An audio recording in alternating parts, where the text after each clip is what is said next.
Estás escuchando Sobre las Cuerdas, podcast exclusivo de La República.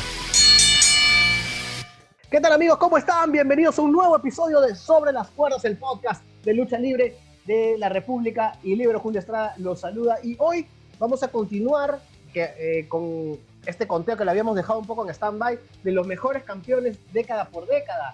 Ya habíamos pasado por los 80s, hicimos un capítulo doble de los 90s y hoy entramos a la época en que muchos, incluyéndome a mí, terminamos por enamorarnos de la lucha libre. Y hoy, para continuar este conteo, me vuelve a acompañar Juana Lazada. ¿Qué tal, Juana? Hola, ¿qué tal? Muchas gracias. Feliz de estar acá a hablar justamente de una de las épocas que todos recordamos con más cariño de la lucha libre. Así es. ¿Qué paja era eso, no, Juana? Sentarte frente a tu tele 2 veces por semana, a ver, semana a semana, lucha libre, ¿no? O sea, algo que de repente en WCW en los 90 no podíamos, porque claro, los capítulos eran, por ahí se salteaban algunos, por ahí iba medio en desorden, pero el 2000 se puede decir que lo vivimos completito. Claro, es el acercamiento más, creo que es el primero que tenemos completo en televisión, donde podemos seguir a las 2 veces por semana. Al menos yo tenía 9 años, todo el mundo debe recordar en esa época la ilusión de verlo como niños, y el acercamiento que teníamos a la lucha libre fue total. Al menos creo que es cuando revienta en Latinoamérica. Sí, puede ser que sí, porque... Bueno, por lo menos acá en Perú, ¿no? Ver Raw los sábados, SmackDown los domingos y por ahí los pay-per-views que de repente no salían completos las 3-4 horas, salían claro, un par, pero ahí estaban. Así que en la década del 2000, vamos a tener que hacerlo de esta manera un poco diferente, Juana, porque si nos vamos a hacerlo cronológicamente como hicimos con los 90, de repente no acabamos nunca. Sí. Pero quiero ponerle un poco de énfasis en el año 2000. Qué bonito año, ¿no? La Roca y Triple H, tenías ahí 2 grandes estrellas peleando por el estelarato, intercambiándose los campeonatos de evento a evento. A mí me gusta eso cuando está justificado. Después, más adelante el año, tuvimos el regreso de Stone Cold, el nacimiento de Kurt Angle como figura fulgurante. Qué bacán el año 2000, ¿no? El año 2000, justamente comentábamos que es uno de los más importantes porque tiene figuras enormes que ahora son leyendas, y justamente ese enfrentamiento Triple H y La Roca, y una de las mejores cosas que nos da el año 2000, que es Kurt Angle. Kurt Angle fue genial verlo ahí, al menos a mí me gustó bastante cómo fue el origen de Kurt Angle, cómo empieza a hacerse más conocido. Fue uno de mis favoritos en esa época, y definitivamente ese choque Triple H de La Roca, que pucha, creo que desde ese momento ya los volvió completamente como que superestrellas. Sí, y hay rivalidades que quedan pues en la historia, ¿no? Hablamos en los 90s de Stone Cold McMahon, hablamos de Hart, de Shawn Michaels. ¿Tú incluirías La Roca Triple H acá? Porque si bien es cierto, Stone Cold y Vince traspasaron épocas, se pelearon desde el 98 hasta el 99, en el 2000 como que no chocaron mucho, en el 2001 se unen, o sea, es una historia continua, igual con Hart y Shawn Michaels. Me parece que La Roca y Triple H, el inicio del año 2000 fue el pináculo de esa rivalidad, y de ahí como que no se volvió a retomar, pero para mí fue tan importante que yo sí me ubicaría, no sé tú. Yo creo que sí, porque tienes una carga muy fuerte, estás entrando básicamente a un nuevo milenio, tienes que hacer algo que deje o cierre el ciclo de la década anterior, viene a ser como un paso de antorcha, pero en este año no hay como que oficialmente un cambio como hemos tenido antes en la era Attitude, todavía no hay ese cambio, pero tenemos, el recuerdo que tenemos todos es esa rivalidad, y es una de las rivalidades más importantes de la década, porque de todas maneras en esta década es donde vamos a ver un montón de cambios de título, pero yo creo que es uno de los más memorables. Tú sabes que yo como que me spoileé un poco con Kurt Angle. ¿Cómo así? Porque en esa época no tenía internet, muchos de nosotros no teníamos internet, y yo no tenía idea, de verdad nunca lo había pensado, de que los episodios que veíamos de Raw y SmackDown en Canal 9 eran atrasados, o sea, tenían más o menos unos 6 meses de retraso. Claro que sí. Yo no lo tenía muy cuadrado, o sea, nunca lo había pensado mucho. Y un día me meto en una cabina de internet, En esa época también empezaron lo de los juegos en línea, que no, al final no me hice fanático, nunca los llegué a entender, pero intenté, intenté. Y como que no quiere la cosa, ingreso pues a wwf.com y me spoileo que el main event de SummerSlam iba a ser Triple H contra La Roca contra Kurt Angle. Y yo dije, ¿what? O sea, Kurt Angle ahí, porque en la tele estábamos recién, me imagino que en Royal Rumble, cuando Kurt Angle todavía recién estaba invicto y había echado con Taz, ya estaba por ahí recién. Y yo dije, Kurt Angle peleando por el título de WWE. Y dije, ¿qué ha pasado? ¿Qué va a pasar estos meses? Felizmente no me spoileé lo de Unforgiven, que fue, o No Mercy, lo de No Mercy, que fue donde Kurt Angle gana el título. Pero yo lo sentí como algo muy fresco, lo de Kurt Angle, porque, claro, o sea, ya habíamos dejado la época de los gigantes, pero Triple H, La Roca, el Undertaker, Kane, que eran los que estaban rondando el campeonato, Stone Cold, que estaba pronto a regresar, eran figuras enormes, eran grandes. Y a Kurt Angle yo lo veía medio fresa, lo veía como que no listo, pero con su frescura, digamos, con su carisma de heel distinto, porque no era un heel malo, ¿no? Era un heel hasta gracioso, se podía decir. Claro. A mí me terminó cautivando. Yo creo que esa es una de las cosas más representativas de Kurt Angle, que dentro de la torpeza o inocencia con la cual se representa, porque él viene siendo un campeón olímpico. O sea, de frente nos mandan esta idea del campeón olímpico, squeaky clean, pero medio inocente e incluso algo torpe, pero increíble en lo que era desempeño del ring. Y te llama bastante la atención. Y me has hecho acordar, pero así tener un flashback tremendo de cómo se veía la página web en los 2000 de la WWF. No puedo creerlo. Ya ni siquiera entro. ¿Existe www.com? No sé, no sé si existe todavía. Sí existe. Pero en esa época era alucinante poder entrar y ver. Yo sí entraba con regularidad, porque tenía la facilidad de que tenía familia en Estados Unidos y lo que hacían era grabar los programas en VHS y los mandaban acá, y obviamente llegaban pues antes de los 6 meses que se tomaban los canales de pasar los programas, así que medio que sí sabía lo que pasaba y entraba a internet siempre a ver la página web porque me parecía alucinante, principalmente a ver los perfiles que habían en esa época. No había, era el ocaso porque era el único acercamiento que teníamos, era mediante internet, que era muy escaso, y mediante los programas. Y no sabías más, no sabías absolutamente nada más, no había que ni el Facebook, ni Twitter, ni te enterabas las cosas en el momento, o sea, solamente tenías lo que veías en televisión, que a veces llegaba cortado, y lo que podías ver en internet. Y creo que eso te permitía disfrutar más la experiencia. Ajá, así es. Kurt Angle, uno de los grandes campeones de 2000, no fue obviamente ese su último campeonato, no. Lo tuvo más adelante, seguramente vamos a hablar más adelante, pero Stone Cold Steve Austin, que ya era pues la figura principal de la era Attitude, tiene su primer reinado en el 99, si no me equivoco, 98, 99 también fue campeón, fue en main event de WrestleMania 2 años seguidos, y en el 2001 también es campeón, pero su reinado es muy distinto al primero. Esto genera mucha controversia, Juana, porque para muchos Stone Cold puso la primera piedra de lo que es ahora WWE, o de lo que fue en ese momento, mejor dicho, con la era Attitude y el cambio de rumbo de la empresa. Pero hay muchos que consideran que este reinado también fue revolucionario, pero hay algunos que también dicen que fue muy malo, porque ver a un Stone Cold heel unido a Vince era una cosa rarísima. Para ti, ¿cuál fue el mejor? Porque a Stone Cold lo metimos en nuestro top 3 de mejores campeones del mundo. Sí. El reinado del 2001, ¿tú cómo lo consideras? El reinado, yo no entiendo, ya, ok. Yo entiendo que lo que puedan decir respecto al tema de verlo ahora unido, de ver todo este tema del cambio, o lo que habíamos visto en la era Attitude, que era el Stone Cold súper contestatario, en contra de Vince McMahon y todo lo que tú quieras, pero yo recuerdo este reinado con mucho cariño. Creo que, y principalmente por las interacciones que tiene con Kurt Angle, que es una de las cosas que yo recuerdo con más cariño. Es esa interacción que es media graciosona fuera del ring, media burlona fuera del ring, es de una u otra manera lo que marca bastante los reinados en esta época. Y todo esto que vimos de la vuelta, ¿no? De que el personaje oculto que estaba apoyando era Stone Cold, o sea, a mí no me pareció tan malo ni nada por el estilo. No es uno de los mejores reinados, no lo podría en uno de los mejores reinados de Stone Cold, pero yo sí lo recuerdo con bastante cariño, principalmente por la interacción con Kurt Angle. Claro, estas promos que hacían en backstage con los sombreritos de vaqueros y peleándose por el cariño de Vince McMahon. Era una cosa alucinante ver a Stone Cold en ese sentido. Porque estamos hablando de la época 2001, ya es básicamente la invasión. Uh-huh. ¿2001? Sí, 2001.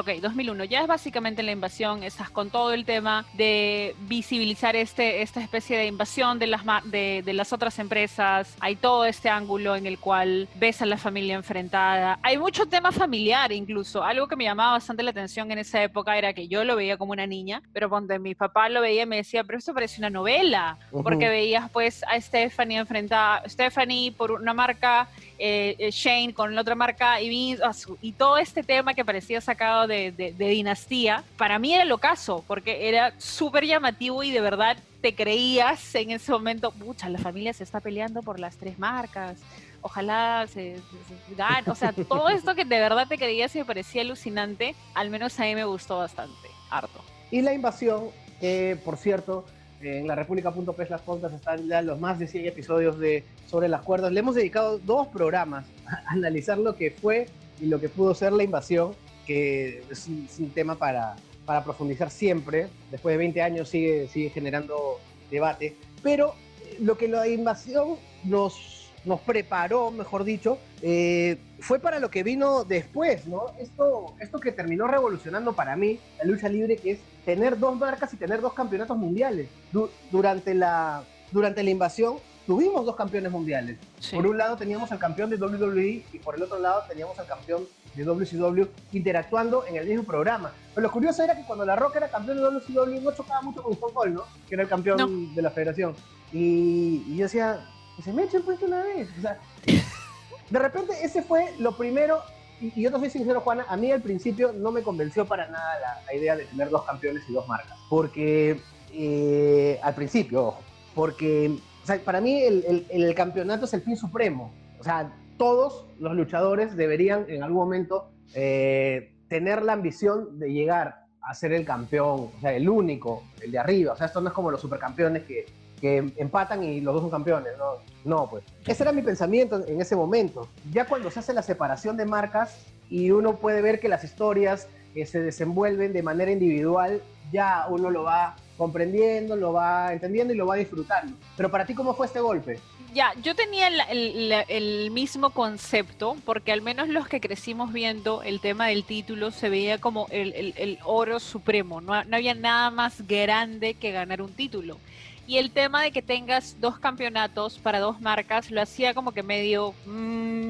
Y también empieza el tema de uno vale más que el otro, uh-huh. Que ha sido hasta el día de hoy es un debate eterno, ¿no? ¿Cuál valía más que el otro? ¿Por qué? Y empiezan a sacar números. Yo creo que sí, medio que dividió el tema de la importancia del título, a pesar de que para nosotros fue súper interesante ver todo el tema de que cómo se creaban o cómo terminábamos con 2 títulos, pero yo creo que sí, le resta, o en ese momento le restó toda la importancia enorme que tenía a la idea del título. El título era lo máximo que podías ganar, y ahora tenías 2 oportunidades, ahora tenías pues 2 títulos, así que de todas maneras no es como que mi cosa favorita que resultó de la invasión, pero... ¿Tú te acuerdas, y esto en paréntesis, que incluso WWE intentó poner al título de ECW cuando ya ECW era una marca, que por cierto también tenemos un programa dedicado al ECW de WWE? ¿Y tú te acuerdas cuando el Undertaker gana el Royal Rumble y tiene que elegir al campeón al que va a enfrentar y se pone al frente de Cena, al frente de Batista? Y yo lo vi a Bobby Lashley parado ahí como diciendo, ¿qué estoy haciendo acá? O sea, nadie, ni mi mamá cree que el Undertaker me va a elegir a mí, pero ya, pues estoy parado acá porque soy campeón del mundo. Ya, eso que se intentó hacer trayendo el título de ECW fue innecesario. No lo sé. Y más porque yo le tengo mucho cariño a una marca como ECW. Pero sí, definitivamente en la vida, pues lo iba a elegir a él. La vida. Esta separación de marcas nos ocurre cuando en WWE ya había aparecido una figura que va a ser muy importante de aquí en adelante, no solamente en la lucha libre, sino en el deporte del contacto en sí. Y yo te quiero pedir encarecidamente, Juana, que si vamos a hablar de Brock Lesnar, nos ubiquemos en la década del 2000, porque en el 2010 para adelante, me imagino que tu concepto ya es distinto. Cambia completamente. Pero ubiquémonos en este Brock Lesnar, 2002. Ya, yo tengo un tema con Brock Lesnar que vamos a dejarlo claro una vez. No es uno de mis luchadores favoritos, para nada. Es uno de los que menos disfruto ver luchar, hasta en MMA. Es uno de los que menos disfruto ver luchar. No me parece para nada entretenido. Es más, hasta el día de hoy me sorprende la cantidad de gente que se emociona con luchas de Brock Lesnar cuando básicamente puedes contar los pasos que da el hombre.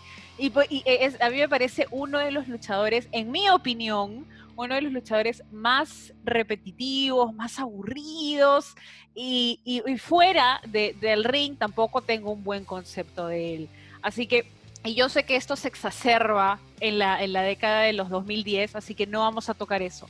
Pero cuando llega como básicamente rompiendo todo. Uh-huh. O sea, llega rompiendo molde, llega rompiendo imagen, llega todo, porque tenemos para empezar una masa enorme, imparable, que no dice una sola palabra, pero es súper llamativo. Uh-huh. Sí, no, obviamente no puede pasar desapercibido un tipo con talento, porque él tiene un pasado pues en lucha olímpica y con una presencia súper imponente. Uh-huh. O sea, el hombre es un ropero, o sea, a donde vaya, tú lo paras en UFC, lo paras en donde sea, y el hombre te va a llamar la atención porque su físico siempre ha sido impecable y tiene todo este aspecto de que definitivamente te va a matar. Uh-huh. Y le sirvió mucho recibir el espaldarazo de luchadores consagrados, ¿no? Porque él le quita el título limpio a La Roca, que prácticamente fue ya, no sé si llamarlo pase de antorcha, pero bueno, La Roca ya no lo vimos más. Esa fue la última vez que vimos a La Roca aparecer en WWE seguido, porque de ahí sus apariciones fueron ya más esporádicas. Recibió también el respaldo del Undertaker. El Undertaker le permite ganarle en la celda infernal, y finalmente recibe el espaldarazo de Kurt Angle, que le regala pues de repente una de las que fue la mejor lucha de su carrera, que fue en WrestleMania 19. Así que tiene sus cosas con Brock Lesnar, ¿ah? Por ahí otra que cosa, no se sorprende verlo en un top 3 al final. A su madre. Otra cosa que tengo que aceptar es que Kurt Angle es tan buen trabajador, es tan buen luchador, que podía hacerme ver absolutamente todos los segmentos con Brock Lesnar. Cada segmento, cada promo, cada interacción en la cual hubiera un cruce entre Brock Lesnar y Kurt Angle, yo lo iba a ver. Lo que te dice que Kurt Angle no es solamente un gran luchador, sino es performer increíble.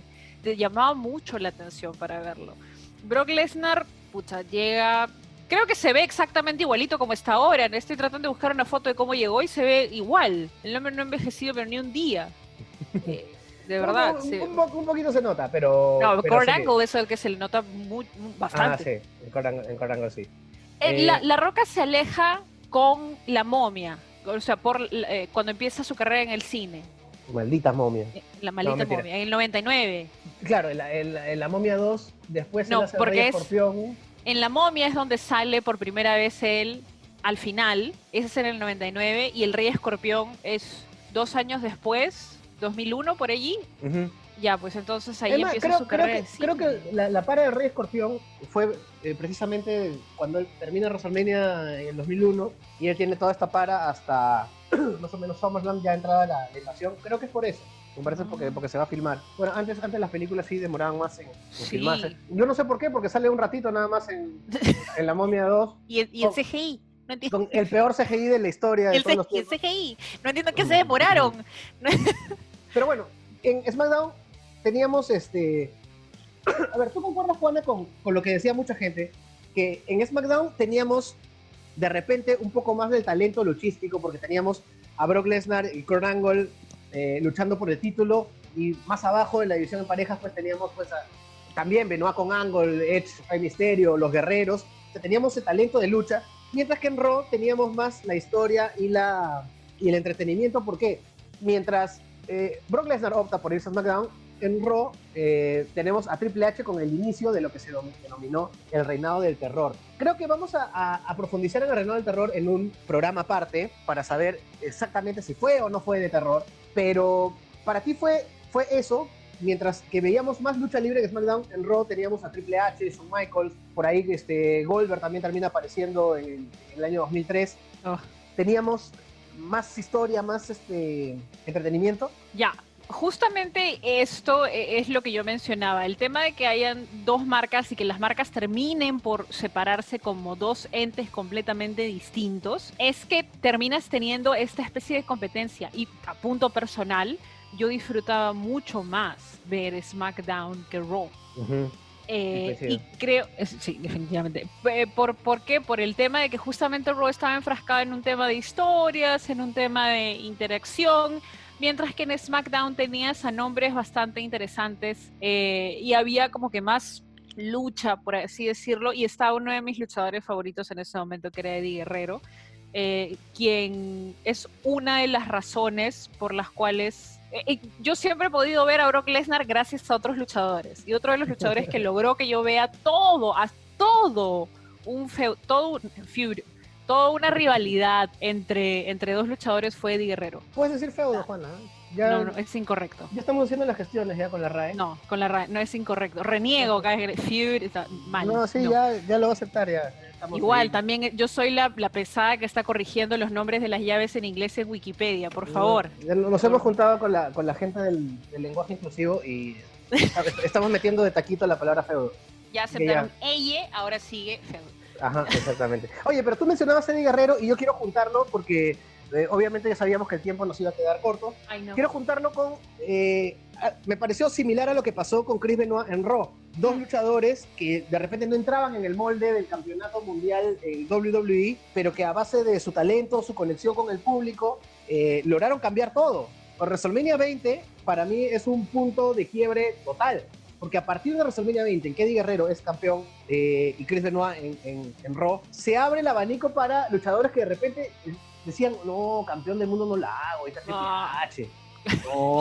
No, Brock Lesnar. Y más adelante pues tuvimos un JBL, hemos tenido a Chris Jericho con reinados un poco más largos que el anterior, tuvimos a Randy Orton, tuvimos varios luchadores que de repente sí la pensaron y dijeron, oye, si ellos pudieron, ¿por qué nosotros no? Es que aquí viene el pensamiento que nosotros arrastramos desde hace muchos años en el tema de la lucha libre, que hay un biotipo de campeón, hay un tipo físico de luchador, no, los luchadores son grandazos, los luchadores son nombres muy grandes, son gente que solamente, son Hulk Hogans, son Las Rocas, ¿no? Son gente muy grande. En cambio, tienes a gente que es excepcional, o sea, yo tengo que hacer el disclaimer, no creo que la censura sea la solución para nada, todo tema es debatible.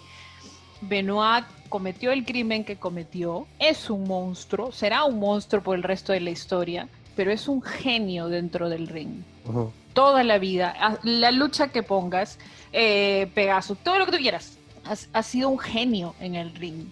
Y el hecho de que la gente pueda ver a dos personas con nombres que en esa época eran grandes, o sea, ahora los identificamos como uno de los nombres más grandes en la lucha libre. Tú dices Benoit y todo el mundo, uno de los mejores luchadores, Eddie Guerrero, uno de los mejores luchadores, pero en esa época no eran los nombres más grandes de la empresa, ni siquiera eran los nombres más grandes de las marcas. Y el hecho de que ambos ganen cambia completamente toda la historia en ese WrestleMania 20, que ya prácticamente debe estar borrado de la historia. No sé siquiera si salen las fotos cuando las buscas. Sí, no, tú agarras el DVD y ves que lucharon Triple H contra Shawn Michaels y ¿Otra vez? ¿Ellos dos?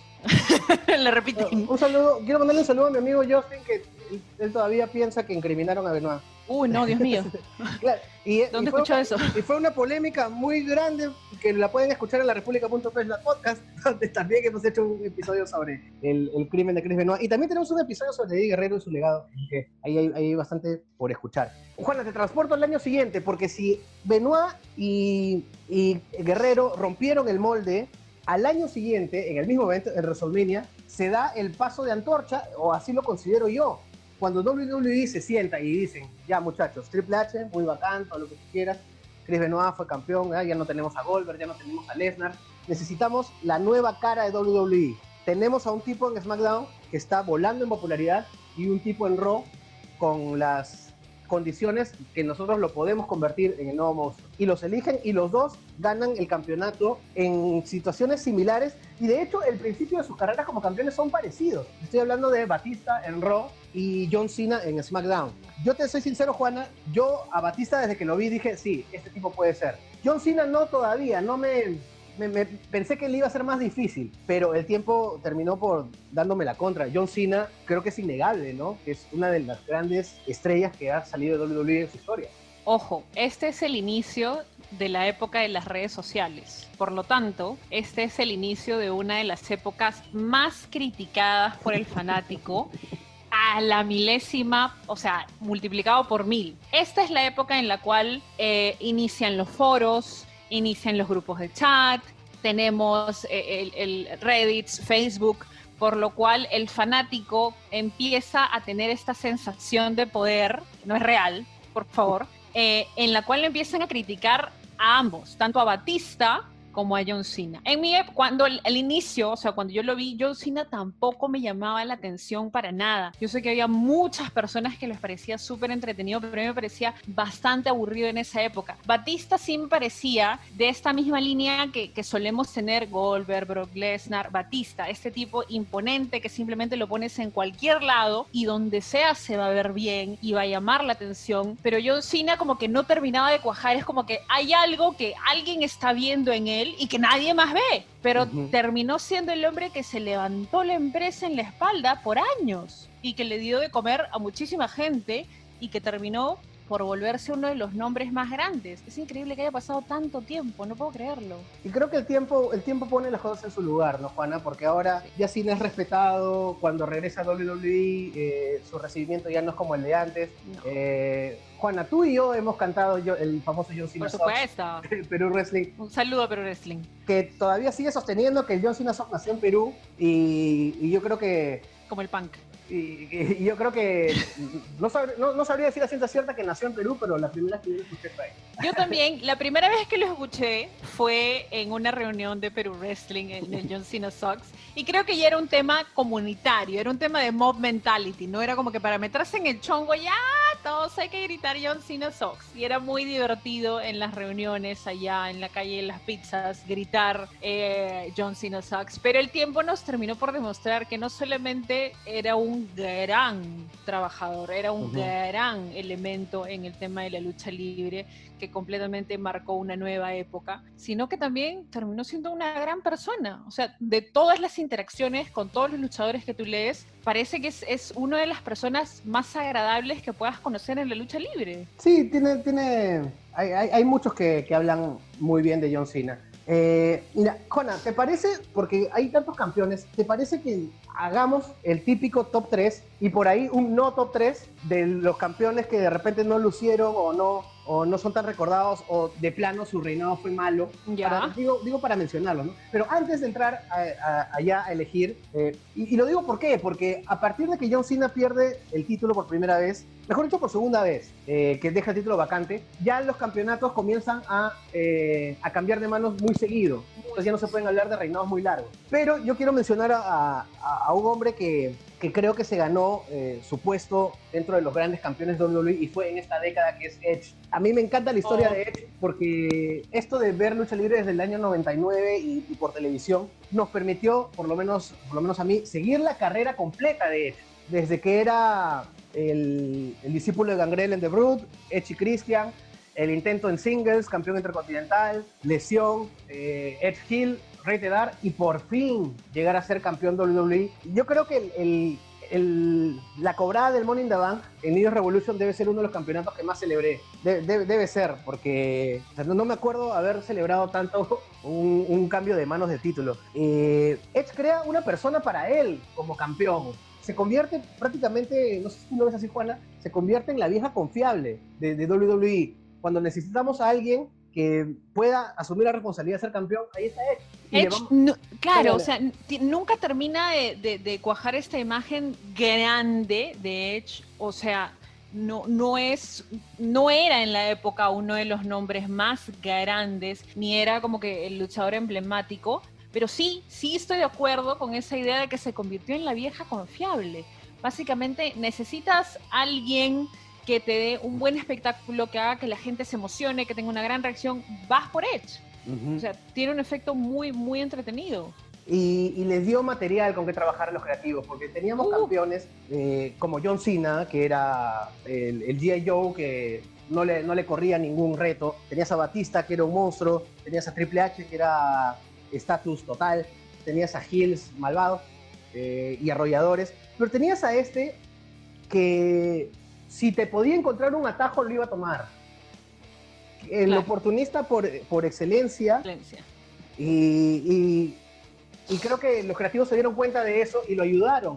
Yo nunca voy a olvidar ese evento, No Way Out, donde él empieza como campeón del mundo, pierde una cámara de eliminación y regresa al main event a robarle su sitio a Kofi Kingston y sale de esa cámara de eliminación como campeón de WWE. Entonces, uno dice, oye, si están buqueando todo un evento para este tipo, es porque es importante, ¿no?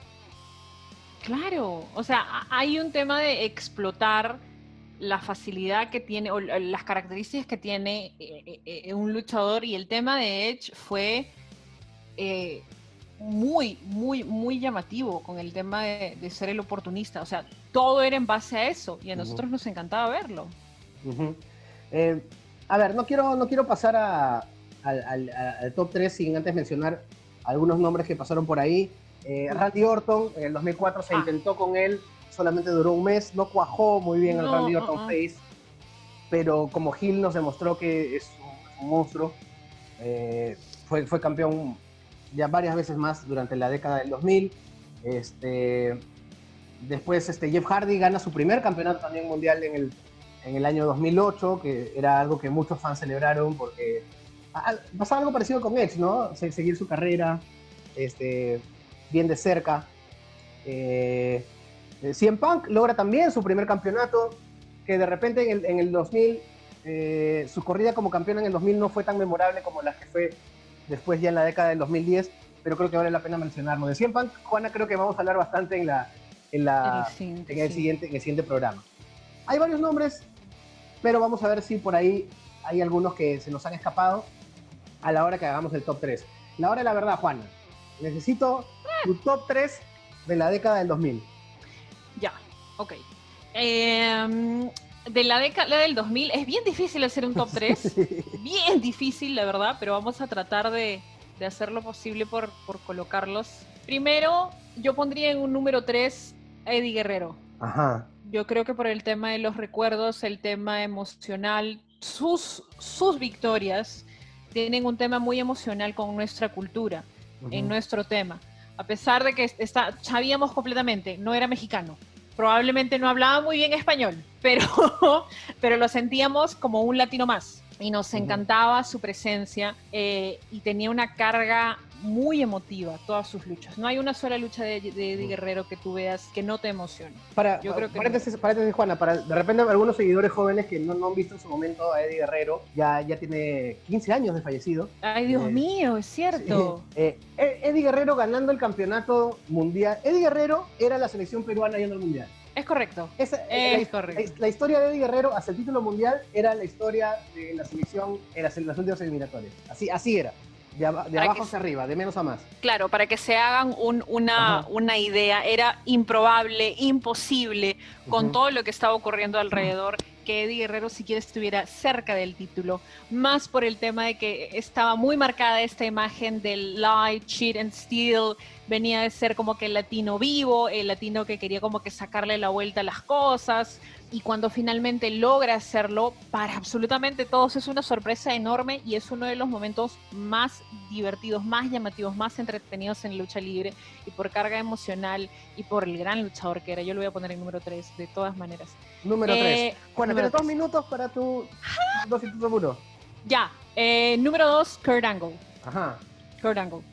Nadie me ha hecho ver tantas luchas de Brock Lesnar como Kurt Angle. Y repetirlas tantas veces como él, qué increíble. Y luchadores a los cuales no me divertían tanto o no me parecían tan entretenidos, los he visto solamente por Kurt Angle, por la interacción con él. Qué gran luchador, qué increíble y qué entretenido, de verdad. Pero el número 1, a pesar de que la gente zapatee, yo tengo que poner de todas maneras, por importancia, por relevancia y básicamente lo que hizo, el cambio de mentalidad, de máquina a lo que era una empresa, la empresa más grande del mundo de lucha libre, John Cena. A John Cena. Sí. John Cena. John Cena. Qué increíble, ¿no? Juana, hace 15 años. Hace 15 años, o sea, hace 15 años jamás te hubiera dicho eso, pero todos los años que han pasado, todo lo que se ha visto de él, todo lo que se sabe de él, es decir, todo esto ha llevado a que sea uno de los rostros más importantes en la historia de WWE. Por lo tanto, es uno, si no el rostro más importante en la década de los 2000. 2010 para adelante cambia completamente, pero esta década del 2000 al 2009, 2010, él sin duda es uno de los rostros más importantes en que nace el cambio enorme en toda la empresa. Yo voy a hacer mi top 3 rapidito nada más, porque me parece que el no top 3 también va a ser interesante, aunque nos queden pocos minutos. Mi top 3 es Edge en el puesto 3. Me parece que está ahí bien ganado. En el puesto 2, Triple H. Creo que Triple H era una garantía con o sin cinturón, pero con el cinturón era muy especial verlo. Y en el puesto 1, coincido con Juana, es John Cena. Hay varios que se quedan ahí. El Undertaker tuvo un buen reinado también. Sí. JBL se destapó también como un campeón heel creíble. Pero, Juana, te quiero dar el pase, y aunque nos queden pocos minutos, el no top 3, sí tenemos material para hacer un no top 3 de... Sí, hay un material. Primero, y uno de los que me tengo que sacar así, es el... no Hulk Hogan, Hollywood Hogan. En el año 2002. Yo entiendo que hayan querido cerrar un ciclo.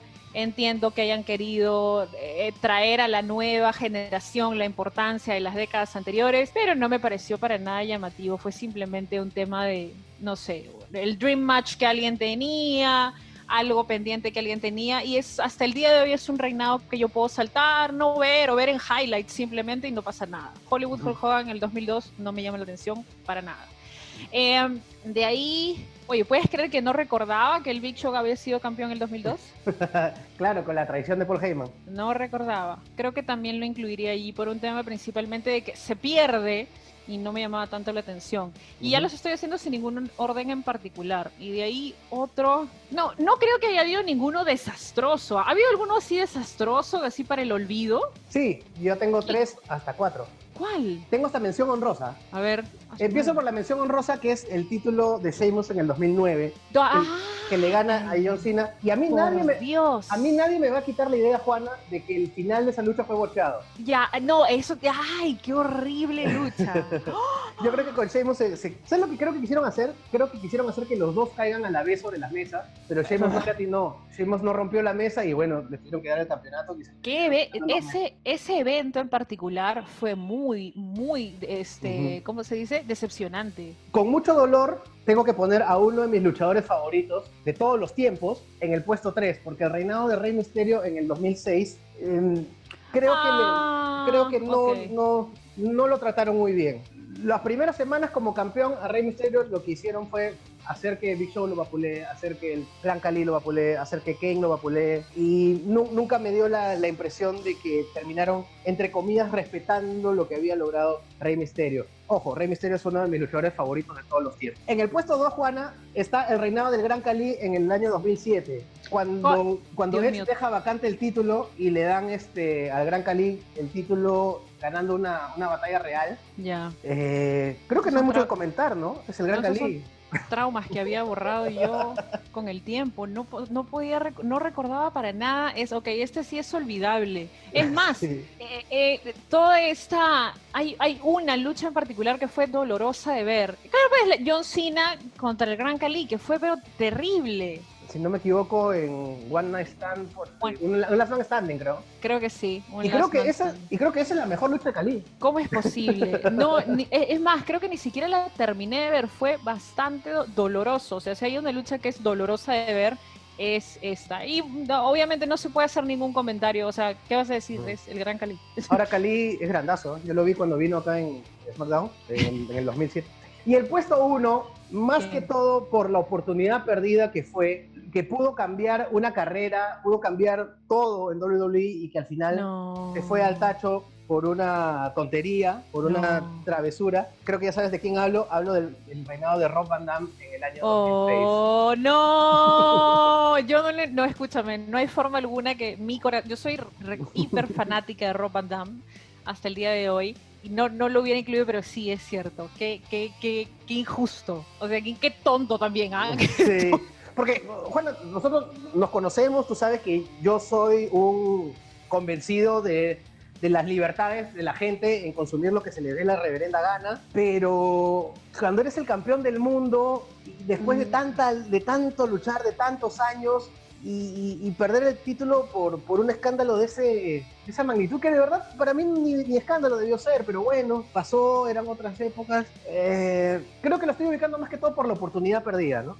Fue una oportunidad perdida porque definitivamente él no, o sea, el camino que hubo hacia que él consiguiera el título fue una especie de reivindicación no solamente para él, sino para la marca y la historia que él representaba. Estás hablando de uno de los hijos predilectos de ECW, o sea, no hay otro luchador como él, es uno de los íconos de la lucha violenta que incluye otras cosas, o sea, es Rob Van Dam, de todas maneras es un ícono, y cuando llega a tener el título, a nadie se le ocurrió pensar, no hay forma, ahora se va a cuidar, porque sabe que hay un tema de reglas que son parte de la empresa, no por un tema de que esté mal consumir ni nada por el estilo, sino porque la empresa tiene sus reglas y tú tienes que seguirlas. Ya, perfecto. Pero no lo hizo, lamentablemente, como mencionas, eran otras épocas y se perdió una oportunidad genial.